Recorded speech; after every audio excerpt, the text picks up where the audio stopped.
Laigneville dans l'Oise. Comme tous les lundis matins, pour le maire Christophe Dietrich, c'est le branle-bas de combat. Ce week-end, des riverains ont une nouvelle fois pollué sa commune. Bonjour Christophe, ça va? Bonjour Claude. Des meubles cassés, des livres, des planches de bois. À première vue, des déchets anodins. Vous avez commencé à fouiller, non? Mais pour l'élu, pas une seconde à perdre. Il faut intervenir rapidement. Vous voyez, on est à 5 mètres d'une rivière, là. Et vous avez des produits polluants, de l'huile de vidange, des peintures, tout un tas de produits archi polluants. Ça, on ne sait même pas ce que c'est. Par contre, il y a un truc qui c'était intéressant là. Et même de l'essence. Voilà. Celui qui a fait ça ne risque a priori pas grand-chose. C'est pour ça qu'ils le font aussi impunément d'ailleurs. Mais d'un autre côté, si un bidon d'huile tombe dans la rivière, là j'engage ma responsabilité parce que je n'ai pas nettoyé les lieux. Le problème, c'est que la justice a beaucoup de mal à identifier les auteurs de ces dépôts. Du coup, Christophe Dietrich a décidé de prendre les choses en main.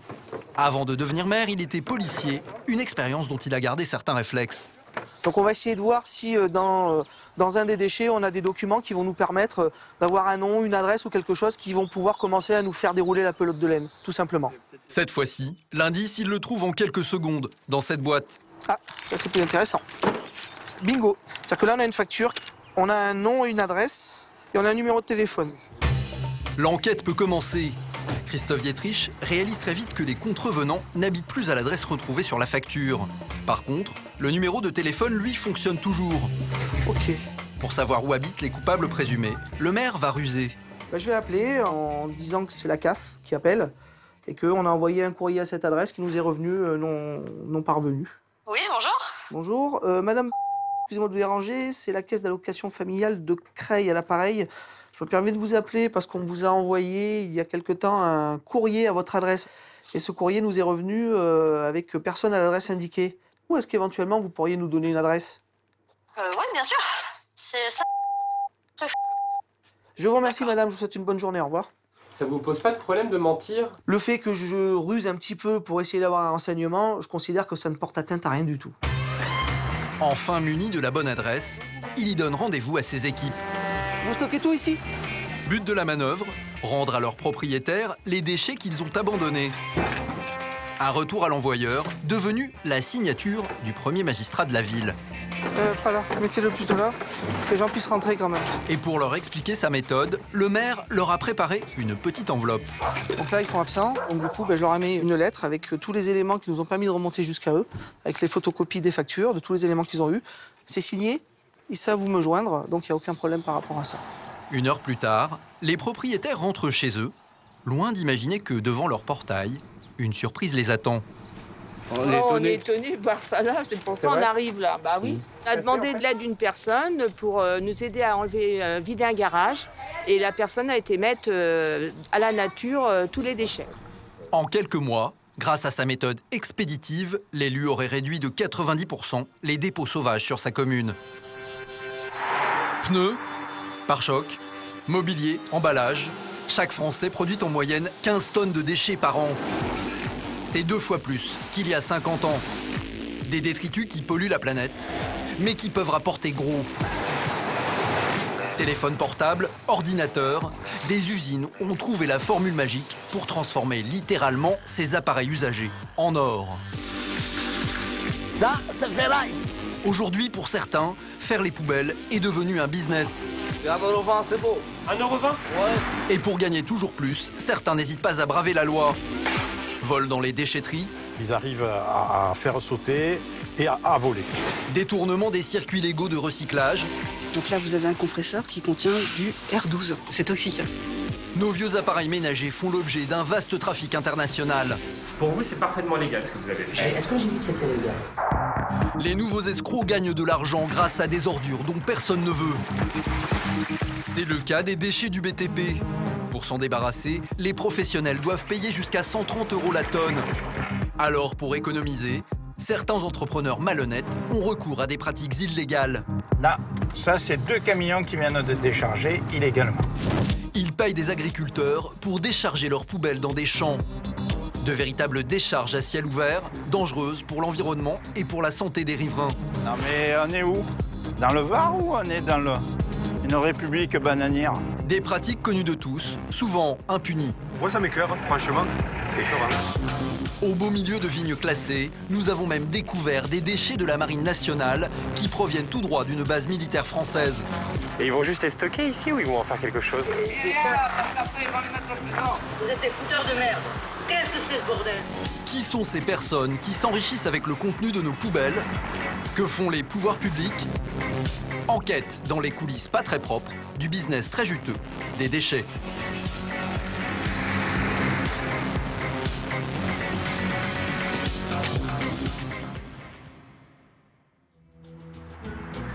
Un dimanche, en banlieue parisienne.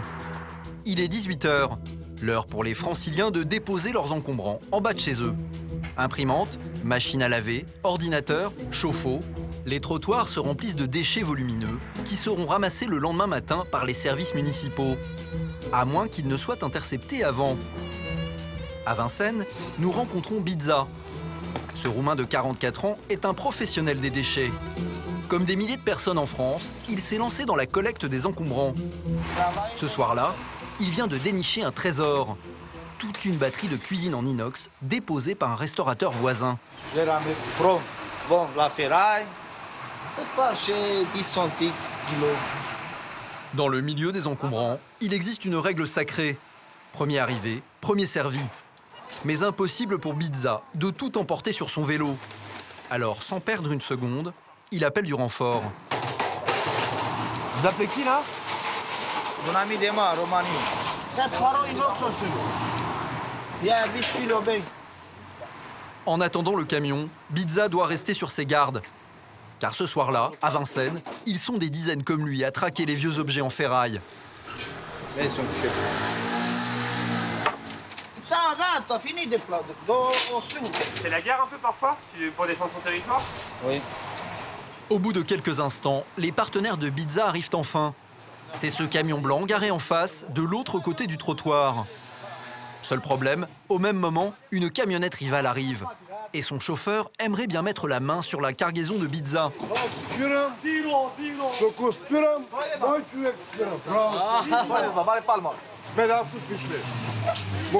Très vite, les esprits s'échauffent.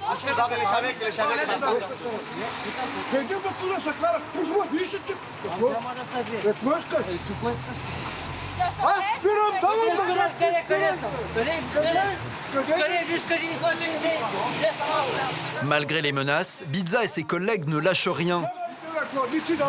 L'intrus jette l'éponge.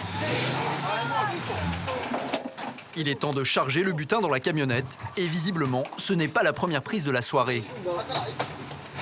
Bizza, tu vas rentrer ou pas? Ouais. C'est bien la Paris, les gars, la Paris, c'est bien. Et tout. Tout ça, là, tout ce que vous chargez. Vous pensez que vous allez en toucher combien chez le ferrailleur? 40, 50 euros. Tout ça, là? Tout ça? 40, 50 euros seulement? Combien? Oui, combien? Flou? Même le cuivre? Mais tout la ferraille, tout la cuivre. Demain, les collègues de Bizza se rendront chez le ferrailleur pour revendre leur cargaison. Pour avoir surveillé le tas de ferraille et donné un coup de main au chargement, Bizza touche 20 euros. Plus qu'un moyen d'arrondir ses fins de mois. Salut, Bizza. Salut, bonsoir, Sapoli. Les encombrants, c'est un métier qu'il exerce au quotidien depuis son arrivée en France, il y a 10 ans. Pour en savoir plus sur ce business et ses filières, le lendemain, nous le retrouvons à Montreuil, en banlieue parisienne. Bizza a 3 enfants à nourrir.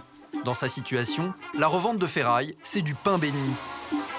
Avec son acolyte, il part donc pour sa tournée quotidienne.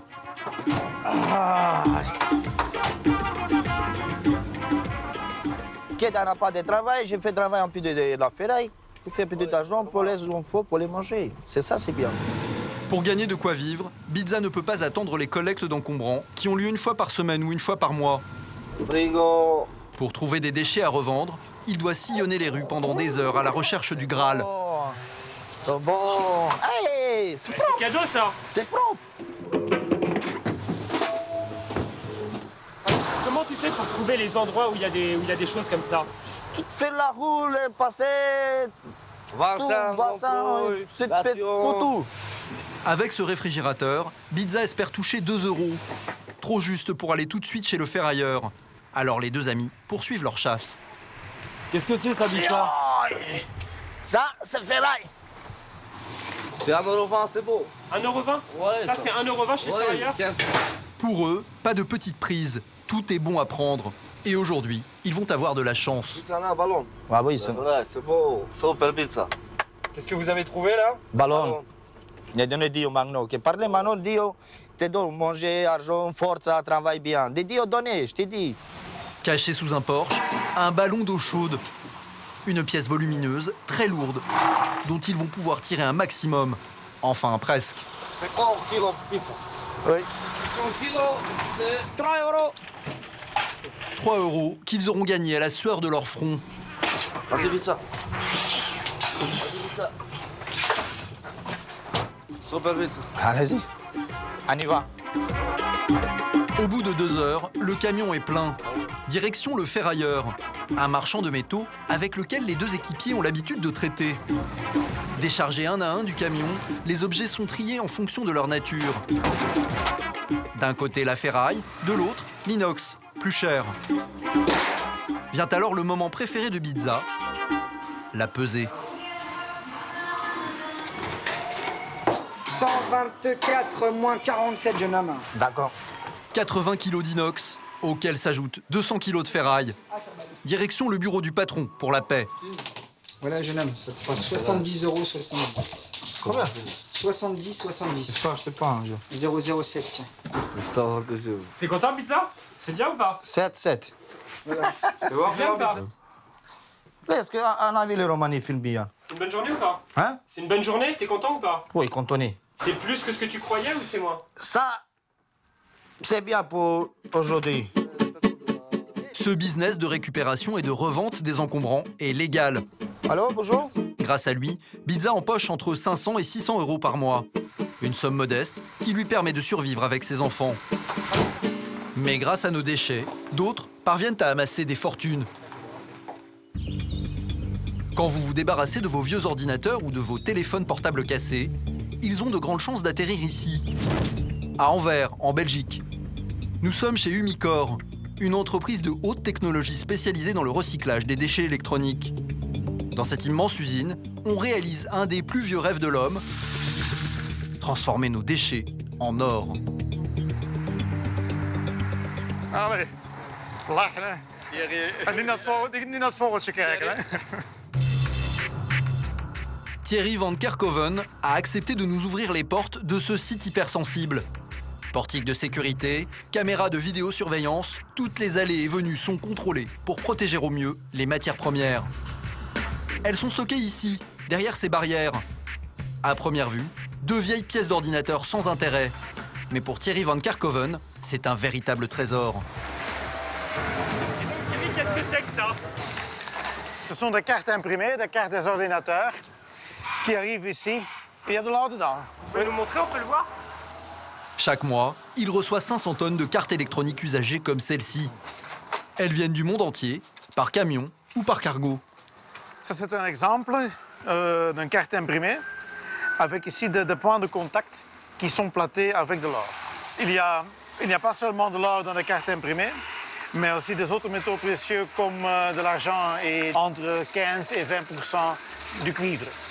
Mais ces cartes d'ordinateur ne sont pas la seule matière première exploitée ici. C'est une partie de GSM. Juste à côté, un tas de téléphones portables hors d'usage, l'autre butin d'Umicore. Qui ne sont pas nouveaux. Hein. C'est des vieux modèles, ça, c'est pas des... Ce sont des vieux modèles. Ici, on peut constater que quelques parties sont platées avec de l'or. De l'or, certes, mais juste quelques microgrammes. Et donc ça, vous arrivez à l'extraire? Oui.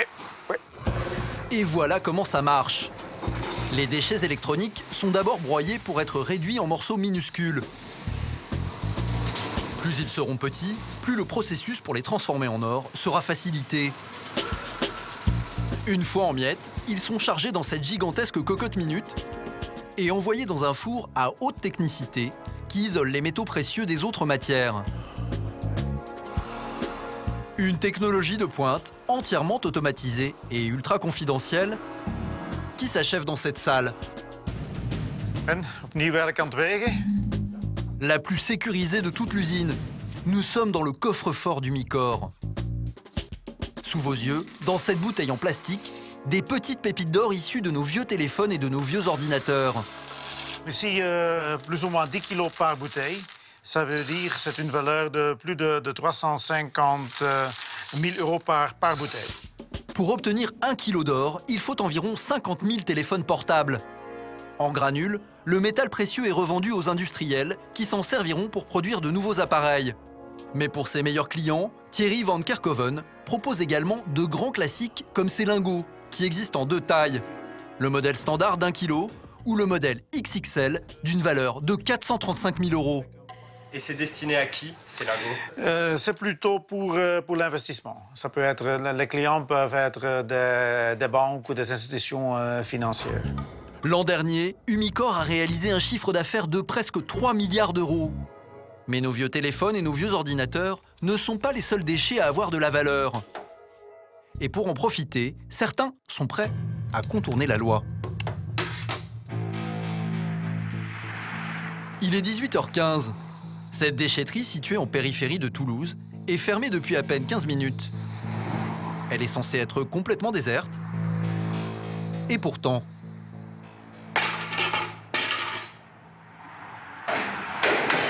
Des objets métalliques s'échappent tout seuls d'un container. Un tour de magie? Pas vraiment. Plutôt un gang de voleurs en pleine action. Équipés de lampes frontales, des hommes et des femmes dévalisent les stocks de ferraille. Ils sont 4 ou 5 et se promènent très tranquillement dans les allées désertes pour acheminer leur butin. À l'entrée de la déchetterie, les camions se positionnent pour charger la marchandise. Nous les filmons en caméra cachée. Visiblement, ce soir-là, les voleurs opèrent en famille. Une fois remplis, les camions partent et sont remplacés par d'autres véhicules vides. En tout, les voleurs vont charger 4 camionnettes en à peine 30 minutes et sans jamais avoir été inquiétés. Le lendemain, dans la déchetterie, la vie continue comme si de rien n'était.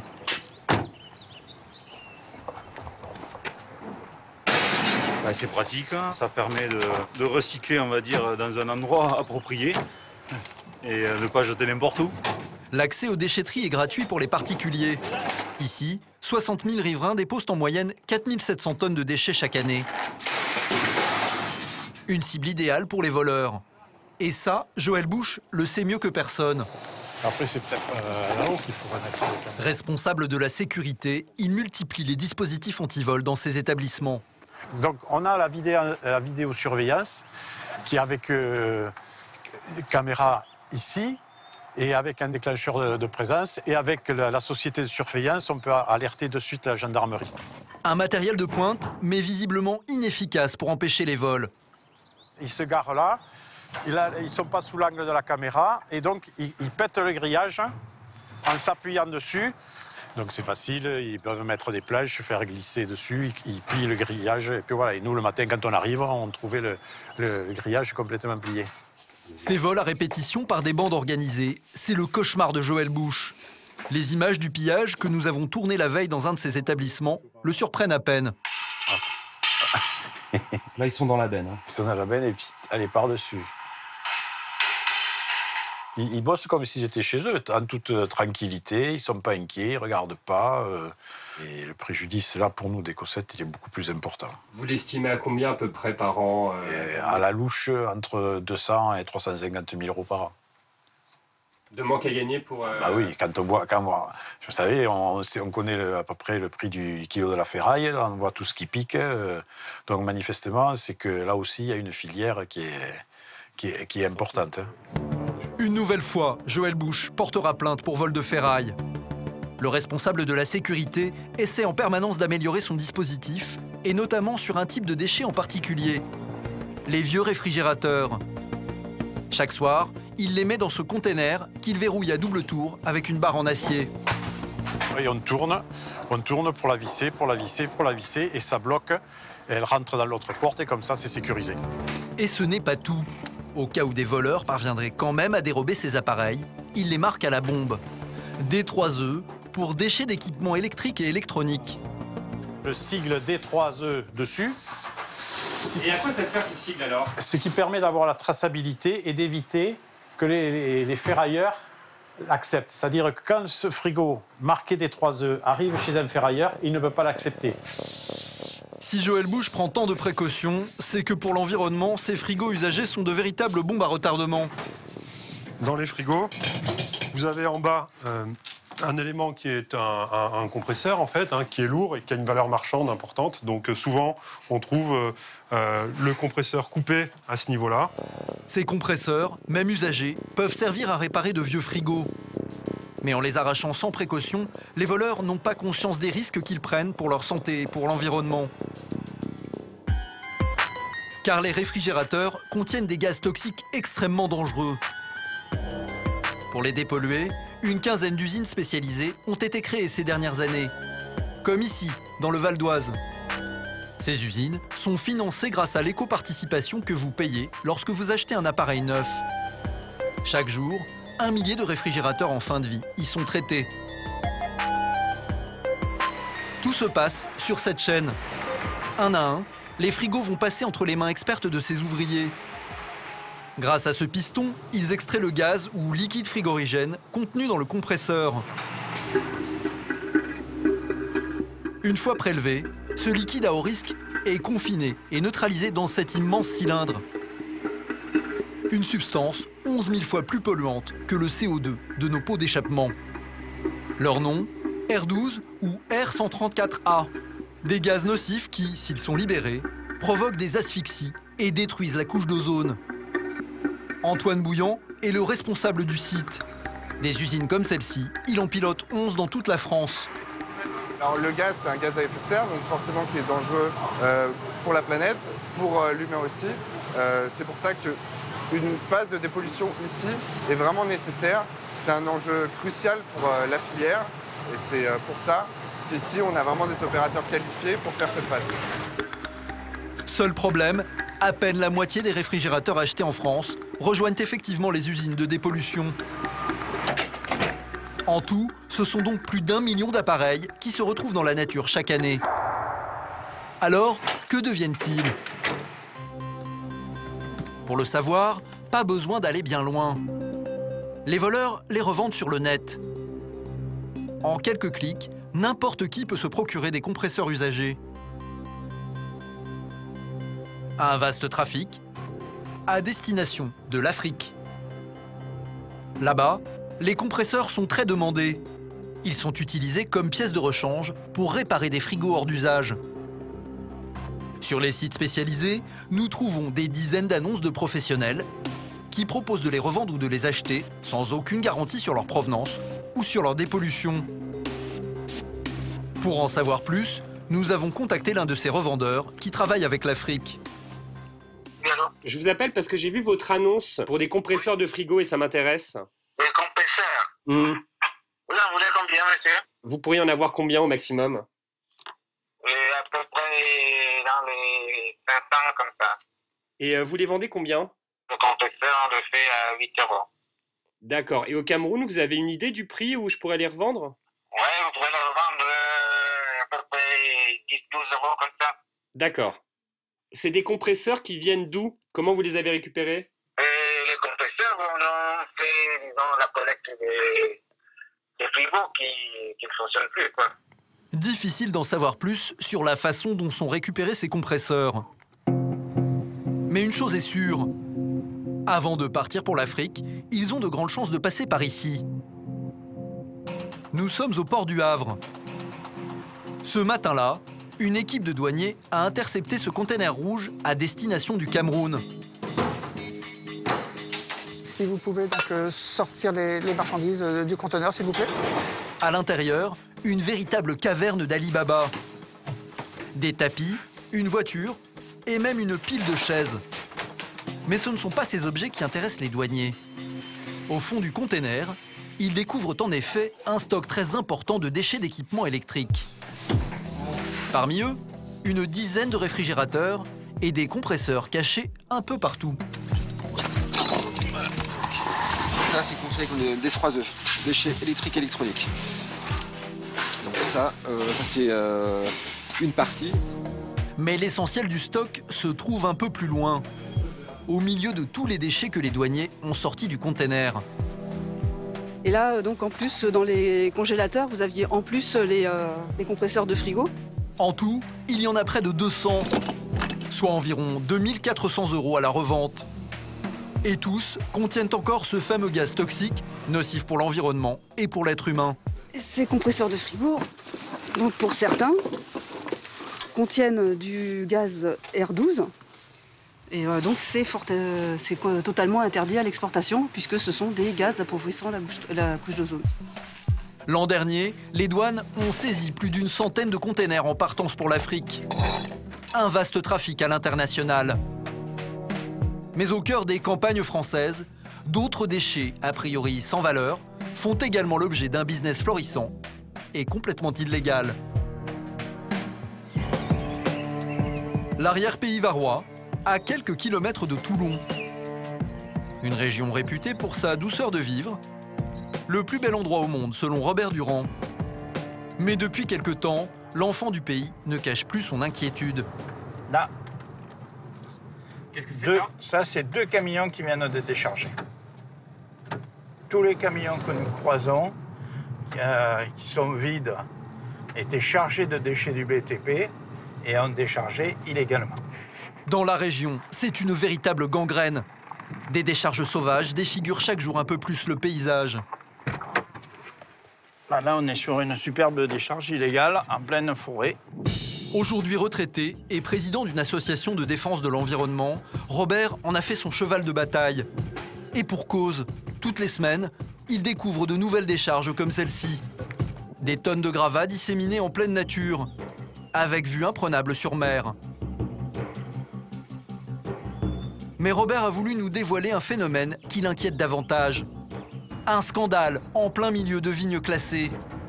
Nous reprenons la route, direction le village du Castelet, dans la région de Bandol. C'est là-bas. Ce terroir d'exception est connu pour ses vins réputés. Tout autour de nous, des vignes à perte de vue. Mais au loin, une immense tache brunâtre attire notre attention. Des bulldozers, des pelleteuses et des camions qui déchargent leur cargaison de gravats. Un chantier titanesque au beau milieu d'un domaine viticole. À l'espace de 2 minutes, c'est 2 camions. C'est plus une activité, je dirais, entre guillemets, artisanale, ça devient une activité industrielle. On a les concasseurs, on a plusieurs pelles mécaniques, ça devient le gros truc. Pour en savoir plus, nous décidons de suivre un des camions. Au fur et à mesure que nous approchons du domaine, Robert mesure l'étendue des dégâts. Les carcasses de voitures, les bennes. Ouais, c'est la carrière illégale dans toute sa splendeur, hein, avec la déchetterie, les arbres. Officiellement, il s'agirait de simples travaux de terrassement pour planter des oliviers. Mais Robert n'y croit pas. Nous tentons une première approche en caméra cachée. Bonjour monsieur. J'ai pas le temps. On peut vous parler quelques instants? Non, j'ai pas le temps. J'arrose les pistes et tout, je suis seul, j'ai pas le temps. Pour notre expert, nous serions bel et bien au milieu d'une décharge clandestine. Et tout a l'air parfaitement organisé. La ferraille, on brûle les pneus, on brûle tout. Non mais on est où? Dans le Var ou on est dans une république bananière? Il y a des arbres, il y a du plastique, il y a de tout qui a été brûlé là. On est dans un pays sous-développé, on est. Et en plus, ça pète. Là, c'est inadmissible. Pourquoi ils font brûler? Ben pour se débarrasser des déchets, pour que ça leur coûte rien. Comme ça, ils font tout bénef. Sur les terrasses, censées accueillir des oliviers, des déchets industriels comme de la ferraille, du PVC, des câbles électriques et même des bidons d'huile encore remplis. Loin, très loin de la bonne terre agricole. Normalement, tous ces déchets auraient dû aller en déchetterie. Mais pour les professionnels, l'accès à ces centres est payant. Et le prix, très élevé. Jusqu'à 130 € la tonne en fonction des déchets. Pour ce camion de 38 tonnes qui déverse de la terre, ça lui aurait coûté environ 800 €. Pas étonnant alors que les entrepreneurs du BTP cherchent à se débarrasser de leurs déchets à moindre coût. Surtout quand ils doivent traiter d'énormes volumes. Et vous venez combien de fois par jour ici? On fait 5 tours par jour. C'est-à-dire? 5 allers-retours. Autrement dit, rien que pour ce camion, la société devrait payer 4 000 € par jour en déchetterie. Mais ici, pas de traces de gardien, ni de balance pour peser les camions. L'accès au domaine paraît totalement libre. Et pour l'heure, impossible de savoir qui en tire des profits. Un peu plus loin, Robert croise une des voisines du domaine. Elle habite en contrebas du chemin qu'empruntent les camions. Un de plus. Pour elle, la situation est intenable. Il en passerait jusqu'à 120 par jour. Ça commence très tôt le matin, je dois préciser, hein, parce qu'on dort les fenêtres ouvertes. Je peux vous dire que vers 5 h du matin, on est réveillé par ce brouhaha de camions jusqu'à assez tard le soir. Donc vous pouvez même plus profiter de votre jardin, ce passage. Le chemin qui est absolument défoncé, donc vous avez des trous de 20 cm pour passer avec les voitures, c'est pas possible. Et puis il faut prévoir 10 minutes pour sortir du chemin parce que vous devez reculer 4 fois, beaucoup de poussière aussi, énormément de bruit, enfin c'est plus du tout vivable, on va dire. Mais nous ne sommes pas au bout de nos surprises. Soudain, en plein milieu des vignes, un convoi exceptionnel. Gyrophare allumé, un semi-remorque chargé de gros blocs de béton emprunte le chemin de terre du domaine. À peine arrivés sur le site, les blocs de béton et de bois sont déchargés. Mais d'où vient cette étrange cargaison? Que vient-elle faire en plein milieu d'un vignoble? Nous décidons d'aller voir les ouvriers et continuons de tourner en caméra cachée. Qu'est-ce que vous faites là? C'est des tanks, c'est sur on pose des sous-marins, les bateaux dans l'arsenal, ils les changent. Ce qui fait qu'on les stocke ici, on les entrepose. Mais pourquoi les entreposer ici et pas dans une décharge? Ah, ça, je peux pas vous dire. Et ça, c'est la SAR de la Marine nationale? Ça sort de la Marine nationale, ouais. C'est les vieux tanks qui sont recyclés. Ces tins sont en fait de grosses cales sur lesquelles on dépose les navires pour les réparer. Ils viendraient de l'arsenal de Toulon, la plus grosse base navale française. Ce jour-là, on en compte une bonne centaine, entreposés à même le sol. Nous tentons d'en savoir plus, mais très vite, notre curiosité dérange. Et ils vont juste les stocker ici ou ils vont en faire quelque chose? En fait, des Après, ils vont les mettre en prison. Tout est monté dans la voiture et partez. Monsieur. Montez dans la voiture et partez tout de suite. Monsieur. Moi, je vous dis tout de suite, montez dans la voiture et partez. Allez. On peut rester ici? Allez, montez. C'est une propriété privée ici, allez, partez. Allez, tout de suite, partez. Je vous le dis, moi, tout de suite.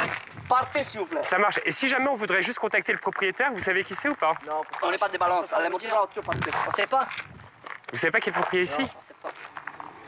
Sur la route du retour, nous tournons un dernier plan des tas de ferraille, quand soudain, une voiture nous barre la route. C'est le propriétaire du vignoble. Bonjour monsieur. On est journaliste. Je le vois. Pardon? Je le vois. D'accord. Il arrive où là?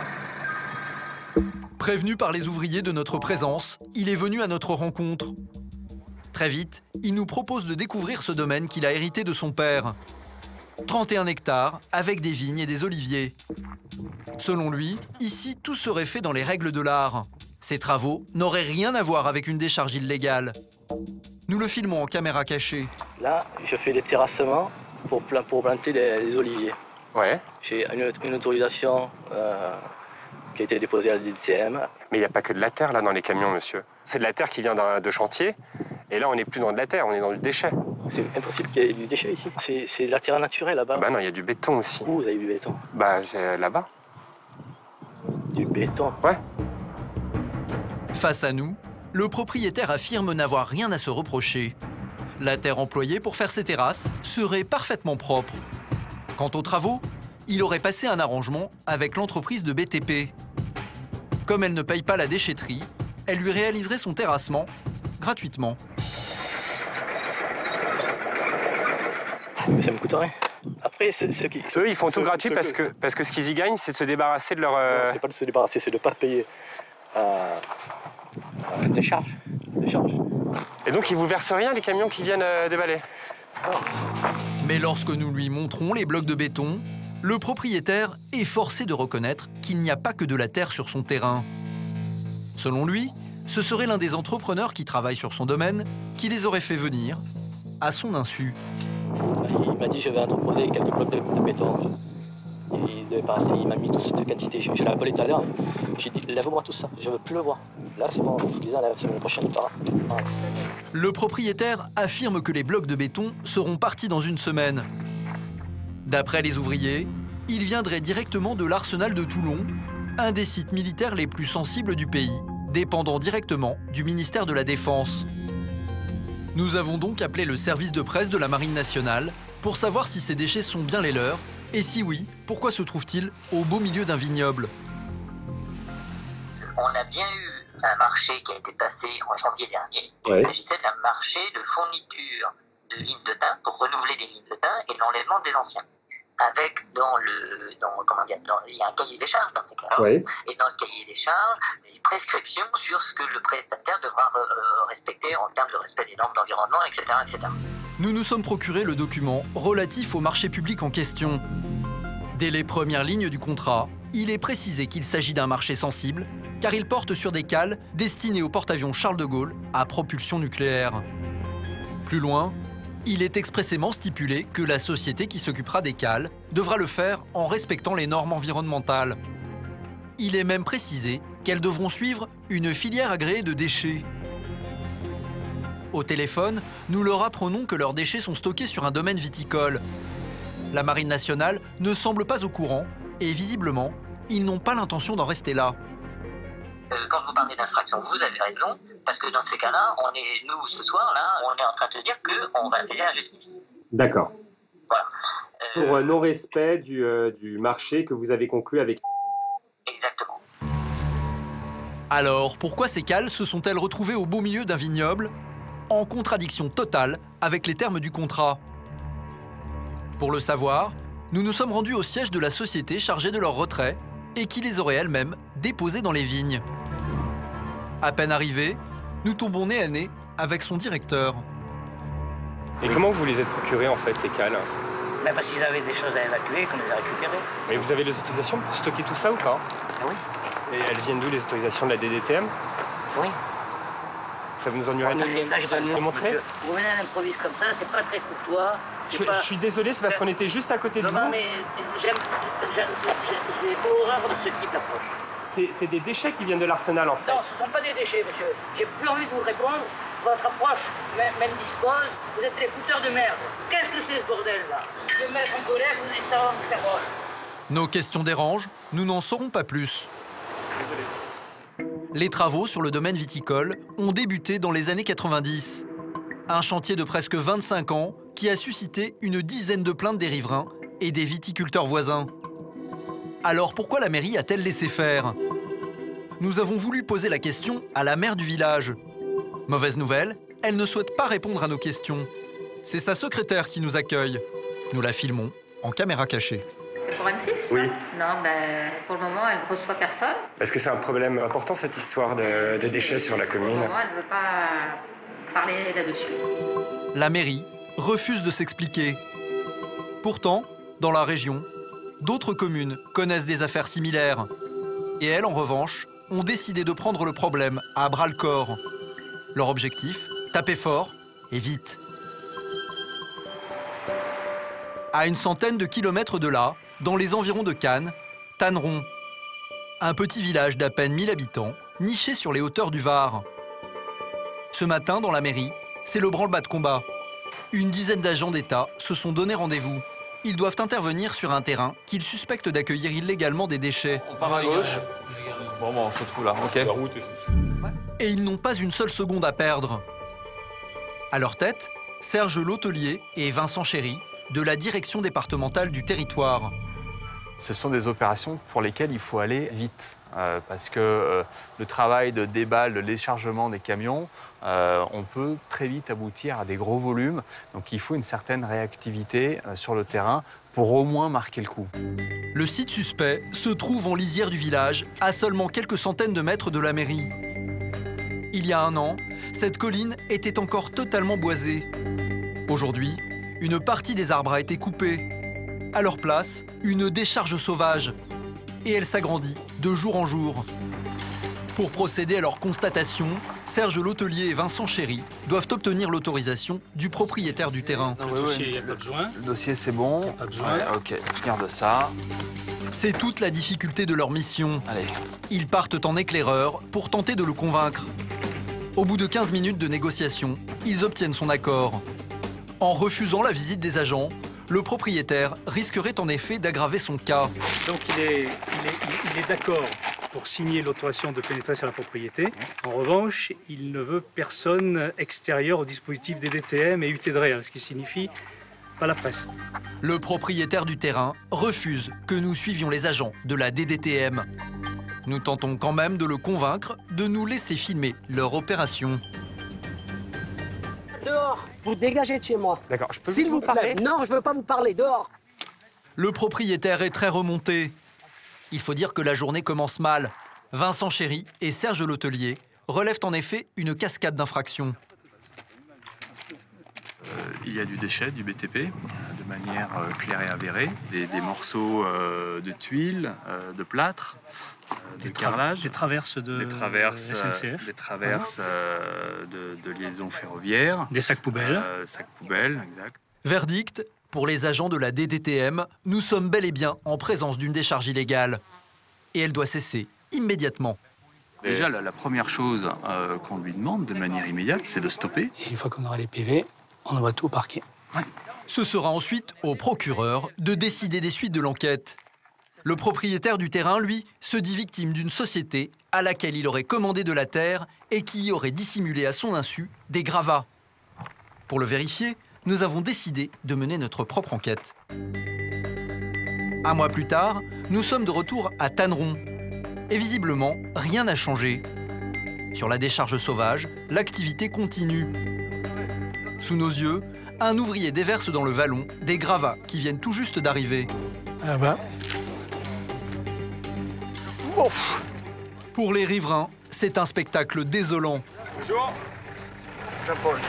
Ah, René. Ça va bien? Comment allez-vous? Bonjour. Ça va? Ça va. Là, ils sont en train de boucher ce chemin-là, que je sais même pas. C'est propriétaire, ça? C'est quoi? C'est à eux? Je sais plus s'il est communal. Si chacun fait ça, alors c'est quoi? La nature, c'est un dépotoir.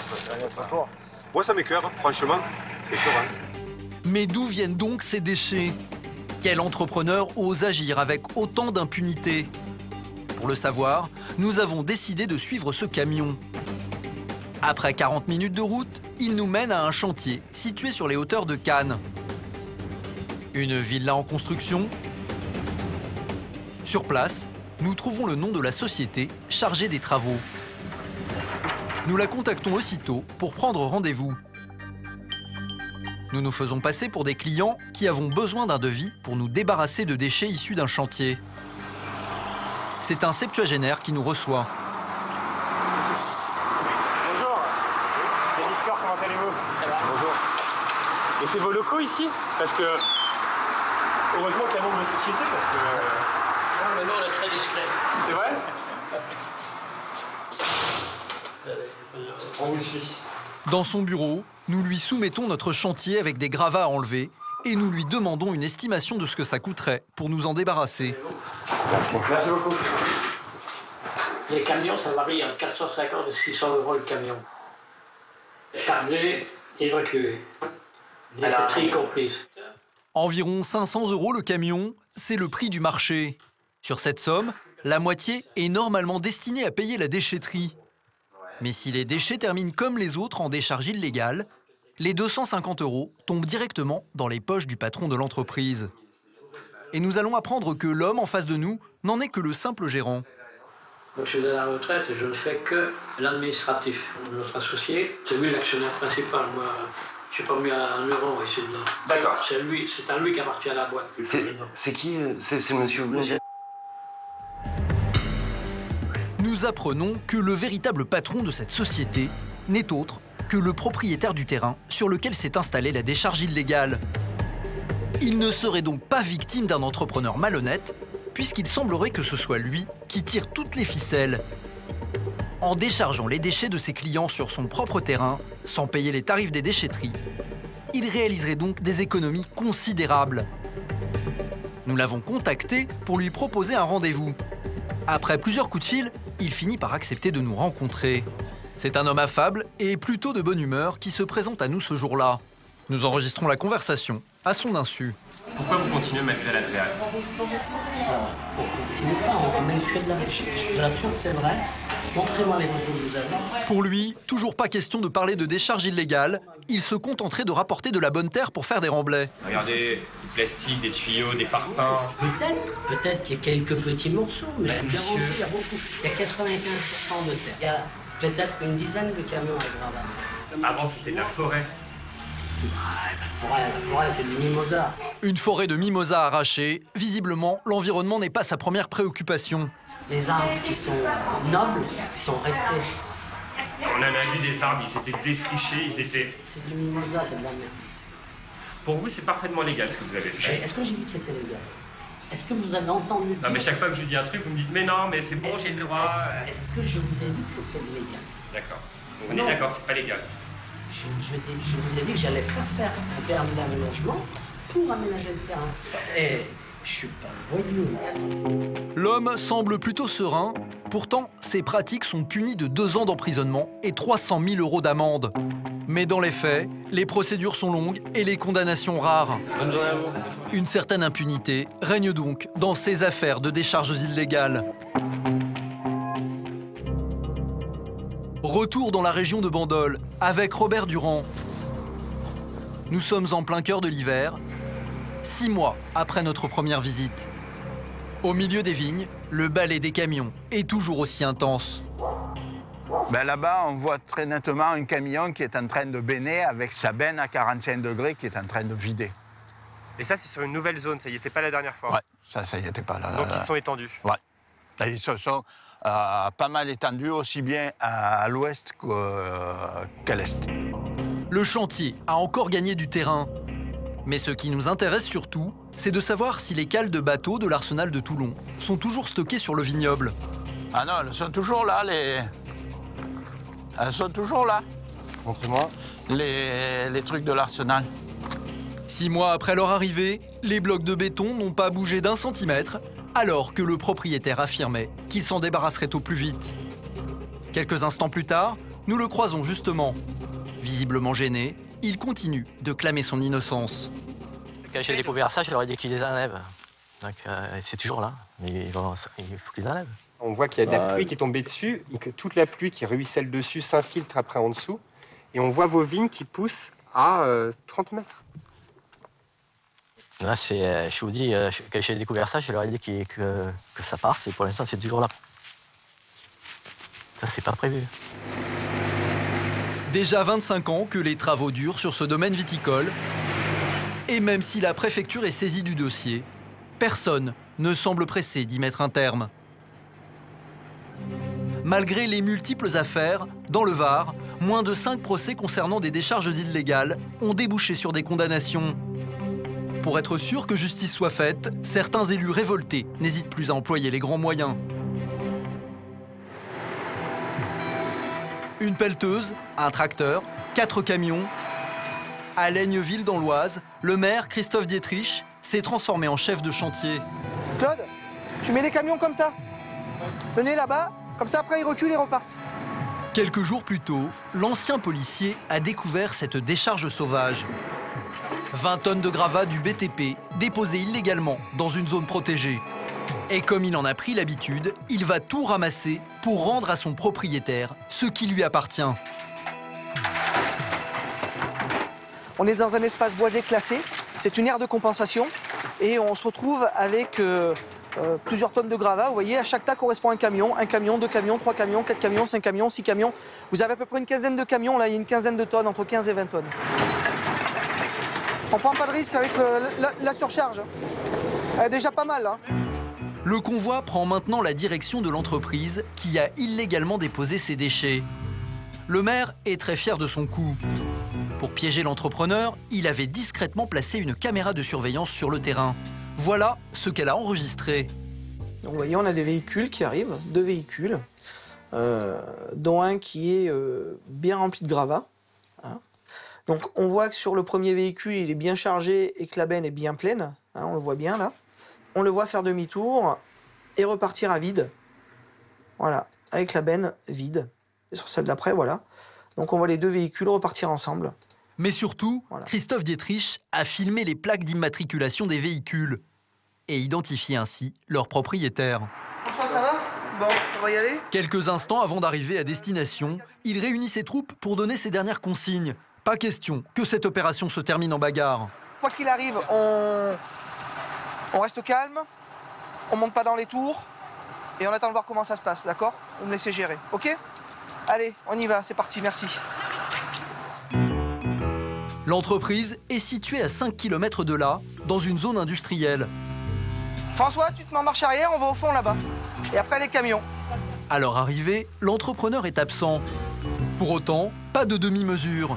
Les véhicules déchargent carrément à l'intérieur de l'entrepôt. Bon, et là, vous êtes sûr que vous êtes au bon endroit? Oui, on a le 4x4 qui était sur un des dépôts et qui a montré la voie aux autres camions. Vas-y, François. Une action spectaculaire et légale, à condition de ne pas rapporter autre chose que les déchets abandonnés par l'entrepreneur. Sitôt les déchets déposés, le convoi retourne à bon port. Nous attendons le propriétaire qui arrive quelques heures plus tard. Qu'est-ce que ça vous a fait ce matin de voir ça dans votre hangar? C'est la première fois, en 22 ans, c'est la première fois, honnêtement. Pour sa défense, l'homme prétend qu'à l'exception d'un petit tas, ces déchets ne sont pas les siens. Même ça, c'est même pas nous. Même ça, c'est même pas moi. Moi, c'est ça. Bon, les briques, c'est même pas nous. Ça, c'est pas nous. Ça, le corniche, c'est même pas nous. Une chose est sûre, la méthode du retour à l'envoyeur semble efficace. Mais bon, j'ai appris la leçon, vous inquiétez pas. Plus jamais. Maintenant, c'est bon, hein. Cet entrepreneur n'est pas prêt de se faire reprendre en flagrant délit de pollution.